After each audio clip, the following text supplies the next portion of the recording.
So I'm really delighted again to have with me in the studio my good friend Barbara Cook. Thank you, Bernard. Quite a group of us on October the 23rd had one of a most unusual, I mean I wasn't surprised because Barb always does things very well, having worked with her for years, but it was just a unique evening. Could you tell us just a little bit about the production on October the 23rd? Yeah.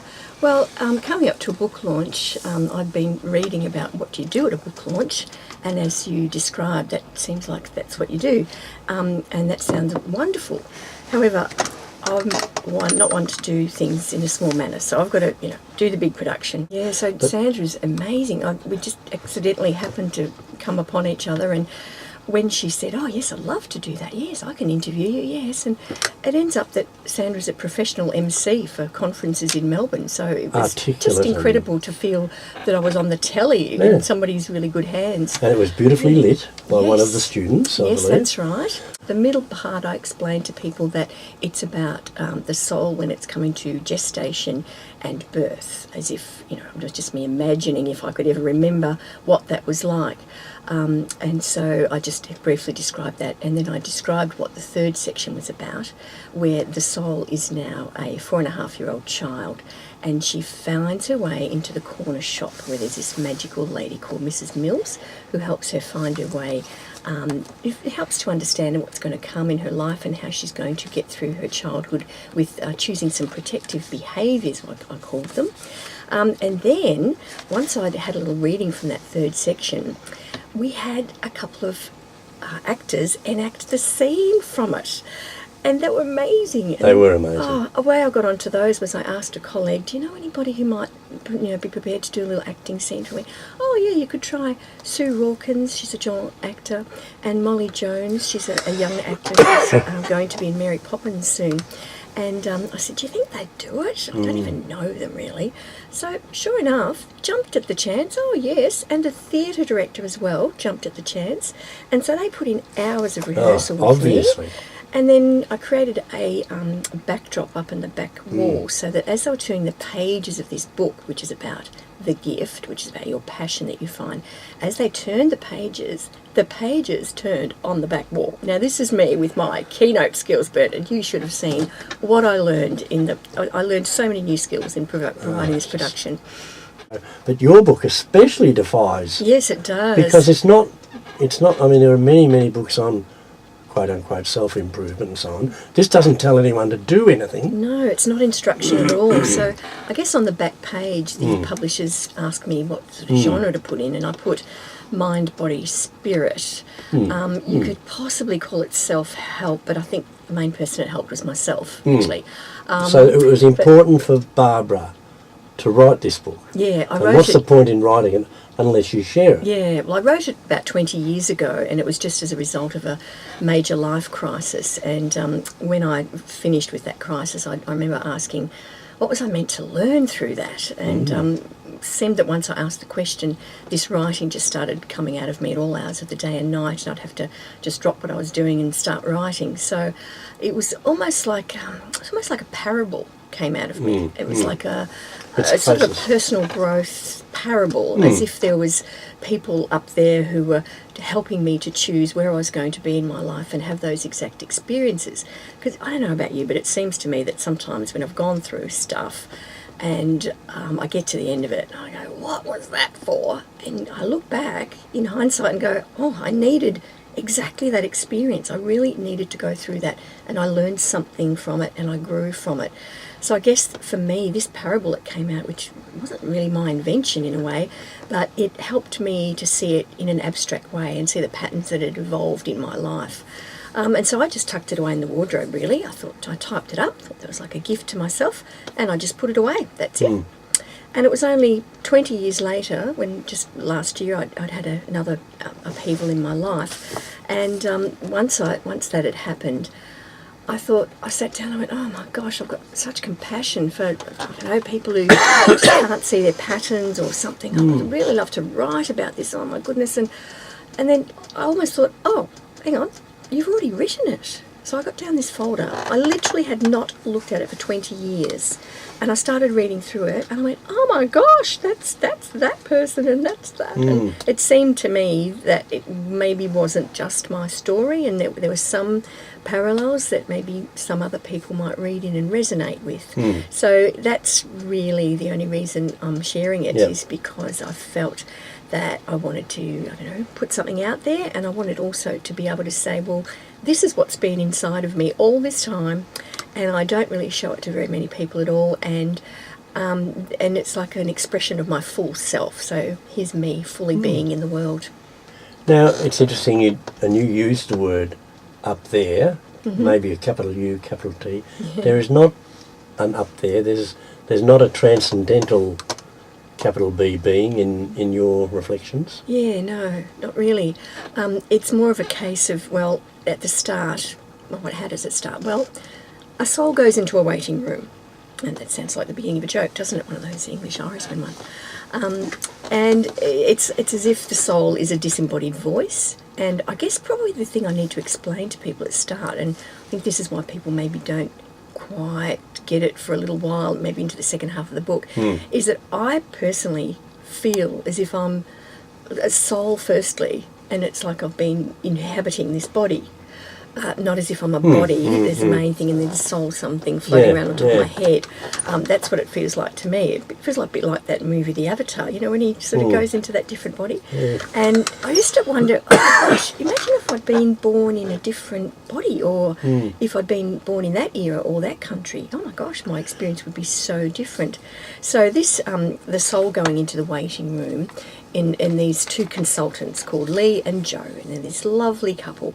And they gradually talk this soul, who's a disembodied voice actually, talk the soul through the choices it might make and where it's going to be best placed so that it can learn what it needs to learn to evolve in that lifetime. No Fowler, the you may or may not, the developmental psychologist from America talks. Whatever. Someone in America has picked up, I think it was an Episcopalian minister, a church minister, picked up Fowler's ideas of psychological growth and applied it to spirituality.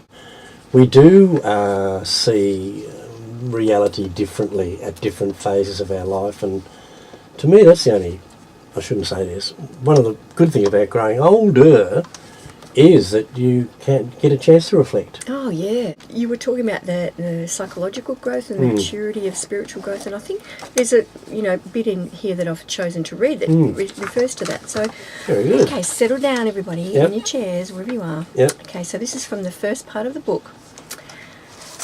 The door to the waiting room sprang open, and out came a burst of sunshine in the form of dear old Lee and Joe. Arms outstretched, they welcomed me into their warm embrace, and then, linking arms, led me inside. Been waiting long? Lee asked. No, just a bit. Perfect timing, I replied.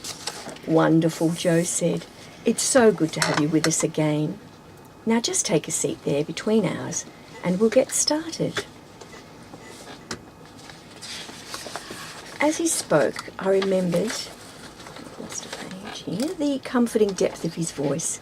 So, ready for the big adventure, eh?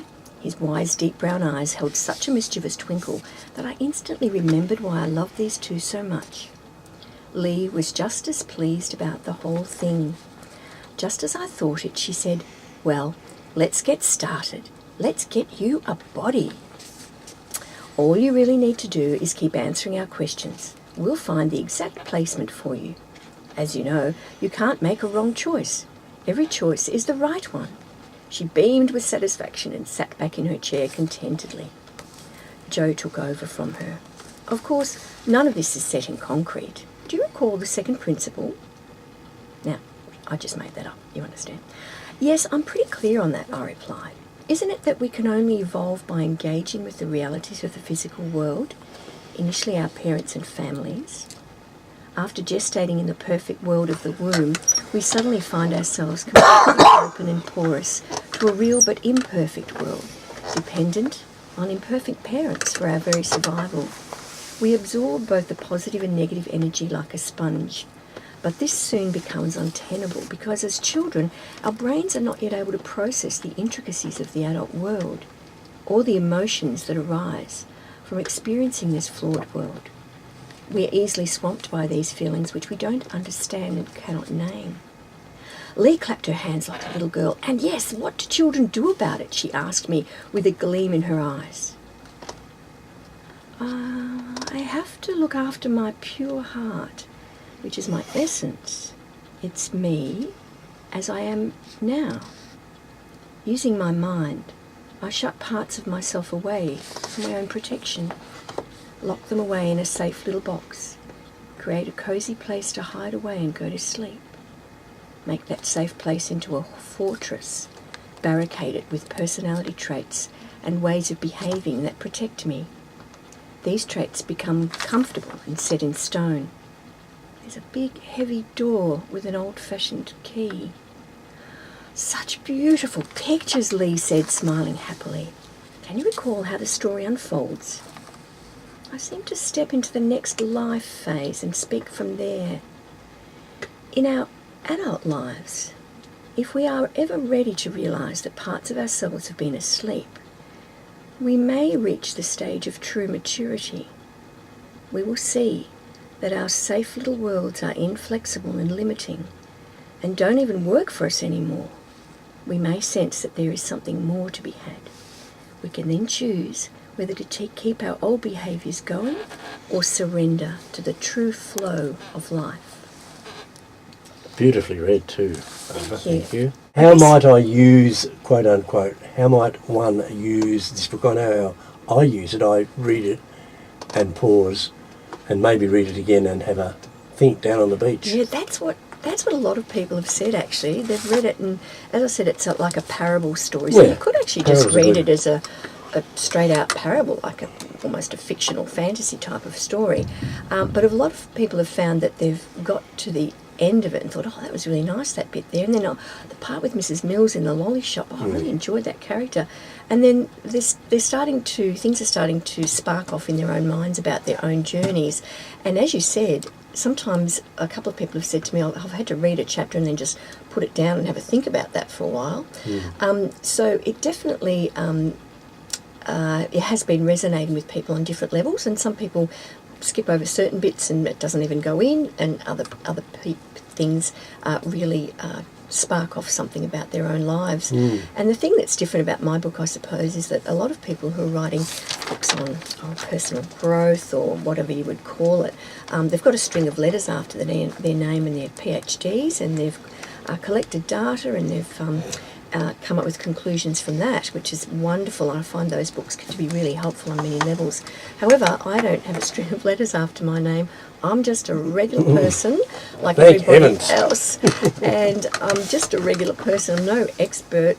I am aspiring to become an expert on my own life, I suppose, in some ways. That's a good enough aspiration. Yeah, and just trying to really engage in my life and try to learn what's happening and see if I can grow from that. And I suppose the other way it's different is that it is a non-instructional book. I'm not telling anybody anything at all. It's just, here's my story. There's this really great quote from the poet Rumi, and it says something like, don't be satisfied with others, with stories, how things have gone for others. Write your own myth. And I think that everyone can write their own myth, even if it's not written down in a story. And So- more people are. I think. they are, and I mean, really I'm like fine. the fact that the explosion in self-publishing is actually supporting this. Yeah. So this has been published by Balboa Press, which is a division of Hay House. It's beautifully And, done. yeah, it's a really nice publication. And where Always- we able to get it, Barbara, in case we Yeah. forget, because Yeah, so you can buy the book online through Balboa Press, and you can also rate it and leave a review there. The other thing, you can buy it on Amazon, the same thing, and you can buy it on Barnes & Noble as well. But they're the main online ones. You can also get it in Geelong, and a few bookshops have been kind enough to stock it, a few copies. So Peyton Books in Newton and Book Grove in Ocean Grove, Dimmicks in Market Square, Oh, good. and Great Escape Books at Aries Inlet. terrific, yes. Yeah, so they've been really helpful for me. And Great Escape Books have been kind enough to allow me to have one of their author gigs at the good. Aries Inlet Market Yep. in February. So I'll be come along and meet the author. And Now- the other place that Yep. you can have a look at Good Choice and go a little bit more into my story is my website. It's barbaracookauthor.com. And I've got quite a few things on there you could have a look at, including some YouTube clips and Instagram page. Could even be this interview. I will put this into parts Look of this at- interview on. And you get a lovely shot of the back of my Absolutely. big buff head. Yeah, we'll make sure we put that in. And there's another website called Goodreads. You would be familiar with Yes, Goodreads. Goodreads is wouldn't you? terrific, Oh, it's yes. amazing. So I've got an author page on there. One of the things they recommended is to get the book out there, is to run a giveaway competition, which I did. And I ran it over October and it finished at the end of October. And so I offered 10 books to give away through Great Britain, USA and Canada and Australia. And I thought, oh, well, nobody will enter that competition because they don't even know me and don't know me from Barbara. So 600 people, Bernard. Oh, that's 600 wonderful. people Good entered on it. you. And so I've just posted them away yesterday. That's just hilarious. You're listening to The Blurb, which you can listen to again next Tuesday, and then I'm taking a break for about 6 weeks. Yay. But it's been beautiful having you here, Barb, Thank and you. all the best. And you're a Butte person, and I'm sure it's an authentic read. And you've got a gift. You're not only a gift with your teaching and your own dance and so on, but you've got a gift for writing. Particularly, as I said, I found the third part worthy of inclusion in any good collection of short stories. Thank you very much. So all the best and keep it all up. Thanks a lot, Bernard, for your support.